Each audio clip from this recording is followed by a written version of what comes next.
so much respect for BYU and their program, their coaching staff.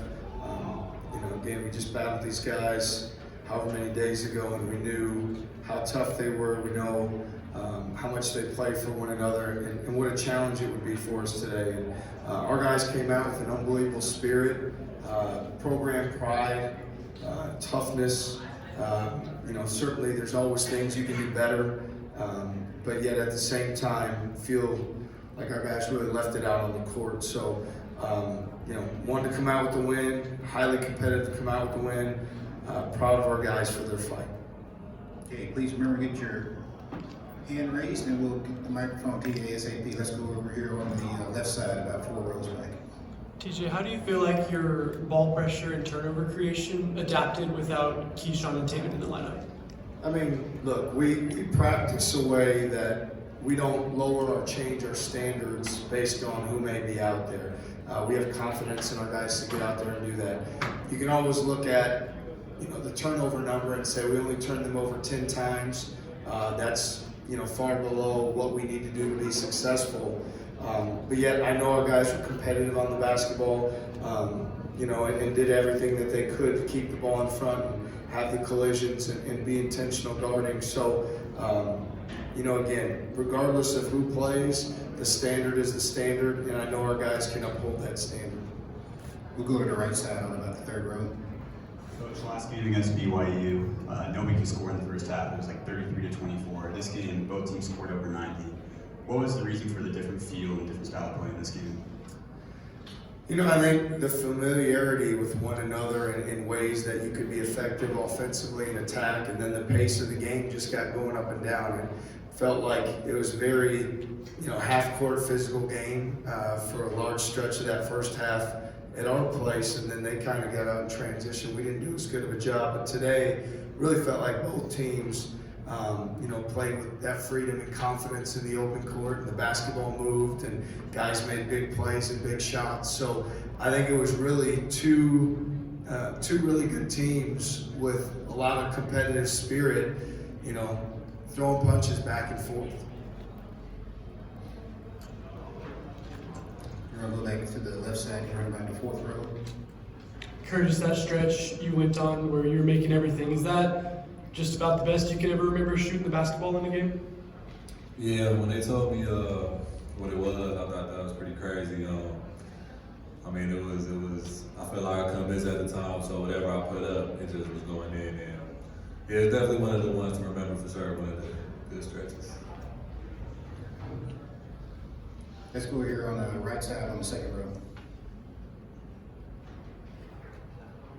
Coach, obviously with Keyshawn Tatum not playing, obviously you get to see more of Cade, and obviously you want to. What was it kind of like for those guys, especially with Cade, seeing him play those limited minutes at Houston and Kansas State, but finally go in? Yeah, Cade every day after we finish our team meal comes back to the gym and gets additional shots. That's after he gets workout earlier in the day in practice. And he really cares about his teammates. He really cares about our program. He's obviously earned my trust over what he does every single day.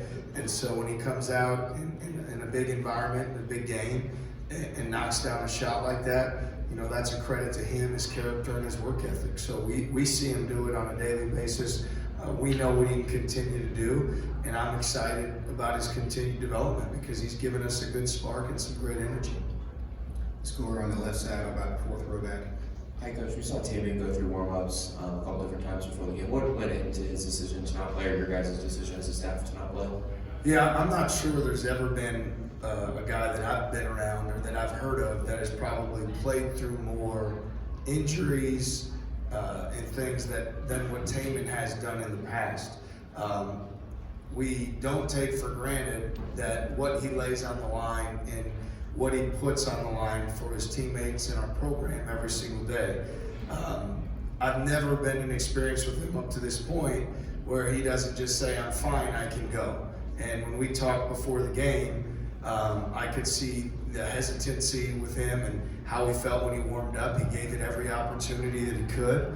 But coming off the injury yesterday and not being able to move great today, you know, we just decided it wasn't best for him to go out there. We don't want to risk any further injury. And, you know, again, it's more of a credit to Taman that he warmed up, he went out there, he was doing everything he could all night last night, all morning today to be ready to play. Just wasn't in his best interest to give it a shot today. Our next one will be over there on the right, on the front row. TJ, what is the process for Taman and Key to try to be able to play next week? And are you hopeful for both or one of them to be able to play? Yeah, those guys have been phenomenal competitors for us over time. So now the competition comes in, you know, the training room, the rehab, everything that you do and how much you put into, you know, getting your body healthy and doing what you need to do to be out there. So, you know, certainly have to be mindful of that, evaluate it day by day, and just see where we're at. So I know that, you know, again, they'll both get the treatment that they need, they'll both put the time in that they need, and you know, I'm optimistic about, you know, what that means for us moving forward this season. Let's go back on the left side on the fourth row. Yeah, for TJ and either of the players, I guess Curtis. TJ, you opened your statement by talking about the amount of pride that they played with, the toughness that they played with. How important is it to have that at this time of the season entering the NCAA tournament? And then same question for you, Curtis, is obviously your senior leader. Yeah, it's extremely important that you lay it on the line, that you play for your teammates, that your pride shows up. We've had, you know, ups and downs this season. We've had some great moments, and then we've had ones that we could have been better. And when you have those experiences, it brings you closer together. And I feel like our group right now, there's a camaraderie, there's a bond, there's a connection, and they want to play for one another. And this time of the year, special things can happen when you maintain that commitment and that focus to doing what you need to do. So again, we want to get our guys healthy, but I'm also excited to get back to the practice court because I'm confident our best is still in front of us, and I'm eager to get back to work to bring out our best. Yeah, I agree. And even more so now that we're going into the tournament, like NCAA tournament, it's winter go home, so gotta put everything out there, you know, because we ain't trying to go home. Let's go on the right side, about the fourth row back. TJ, what are your major takeaways from these last couple of days as you turn the page towards the NCAA tournament? The next couple days? Like takeaways from the last couple of days?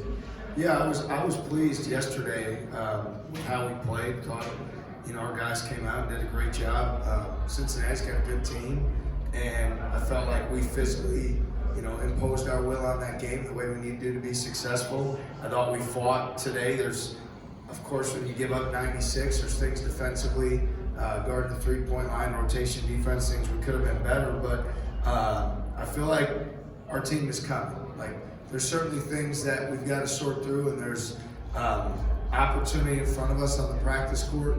But I'm pleased with where we're at right now, and I'm excited for what's in front of us. So like I said before, eager to get back to the practice court. I think some of the things that we've seen here give us more mojo as we move forward to play great. Here, our last two questions. The first one's going to be on the left side, about 4 rows back. Milan, these last couple games, do you think you've been getting downhill to the rim, making plays down there more? And do you feel like you've kind of found something here in these last couple games? Yeah, definitely. I feel like I've been working more down low and downhill. I think teams are just flying at me now, so going to the basket's a great option. I feel like I've been finishing well. Last question's over here on the right. Coach, first half you get 53 points. What did you just think of BYU's second half defensive effort and what they were able to do? Yeah, no, they're a good defensive team. Their guards are physical. They do a great job defending without fouling. I think that was important for them. We didn't get to the foul line very often. The energy that Cato plays with on the interior is tremendous. So they're a really good team, and they have great depth. So they're able to play 10 guys and keep fresh bodies out there. You know, so I think all that played into it. But they had a great focus in that second half, and you know, I thought, you know, ramped up their defense and got stops when they needed to. Okay, Coach, thank you very much. Thank you.